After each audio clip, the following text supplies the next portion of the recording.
سوال کیا تراویح 8 رکعت پڑھ سکتے ہیں؟ اگر وقت کی کمی یا کمزوری کی وجہ سے 20 رکعت پڑھنے میں دشواری ہوتی ہے تو؟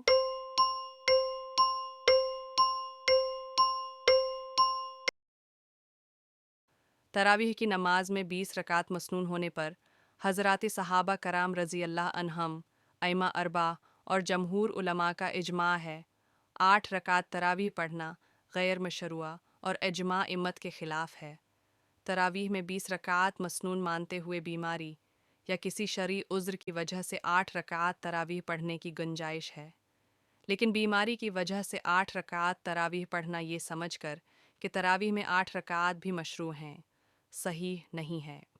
ایسی ہی معلوماتی انفارمیشن کے لیے ہمارے چینل اور اس ویڈیو کو لائک اور سبسکرائب کریں۔